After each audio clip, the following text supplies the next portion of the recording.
नमस्कार दोस्तों, कैसे हैं आप? मैं हूं गौरव और ये है ट्रांसफॉर्मेशंस।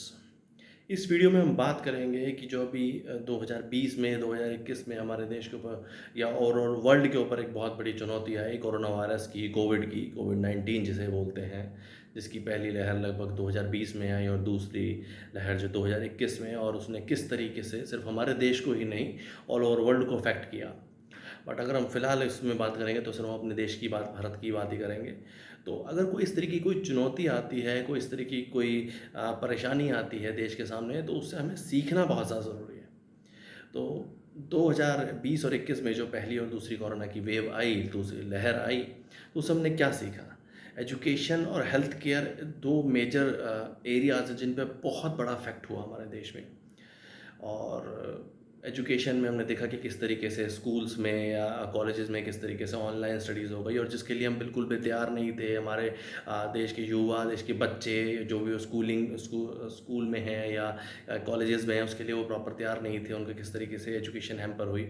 और सेकेंडली हमने देखा कि हेल्थ केयर में हम किस तरीके से तैयार नहीं थे, और क्या-क्या कमियाँ हैं हमारे हेल्थ केयर में, जो कि नेमली हैं कि हमारे पास बहुत एम्पल क्वांटिटी में हॉस्पिटल्स भी नहीं थे, उस तरीके की उतनी फैसिलिटीज़ नहीं थी, मेडिसिन की भी शॉर्टेजेस रही, और एक बहुत बड़ा कंसर्न ये है कि डॉक्टर की शॉर्टेजेस रही।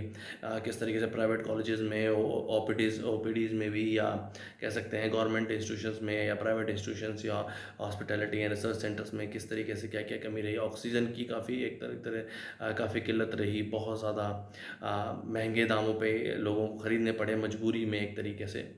तो ये सब चीज़ें हमने सीखी कि कोविड से हमें हमें क्या-क्या समस्या आई।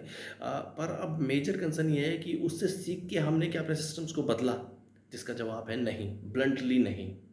आज भी अगर हम अपने हेल्थ केयर की हालत देखेंगे या डॉक्टर्स की रिक्रूटमेंट देखेंगे, या हमने डॉक्टर्स की को किस तरीके से तादाद उनकी बढ़ाई, या हमने ज़्यादा उनके मेडिकल कॉलेजेस को इम्प्रूव किया, ऐसा कुछ भी हमें देखने को नहीं मिलता। गवर्नमेंट इंफ्रास्ट्रक्चर में कोई बहुत अच्छी स्कीम्स आई हों, या किस तरीके से गवर्नमेंट इंफ्रास्ट्रक्चर को, जो हेल्थ केयर इंफ्रास्ट्रक्चर उसको इम्प्रूव किया गया हो, या एजुकेशन को इस तरीके से ओवरऑल प्रोग्रेसिव डेवलपमेंट किया गया हो, जिसका कि अगर इस तरीके की चुनौतियाँ या इस तरह की कोई और चुनौती देश के सामने आती है, या कोई भी ऐसी परिस्थिति बन पाती है, तो उसके लिए हम कितने तैयार हैं। इस चीज़ के बारे में सोचना बहुत ज़्यादा ज़रूरी है। केंद्र की सरकारों को, राज्य की सरकारों को, और उसके ऊपर एक्टिवली काम करना बहुत ज़्यादा ज़रूरी है। अदरवाइज़ अगर फ्यूचर में इस पे किसी भी तरीके की चुनौती आती है, तो फिर दोबारा हम वहीं के वहीं खड़े होंगे जहाँ पहले खड़े थे। जय हिंद, जय भारत।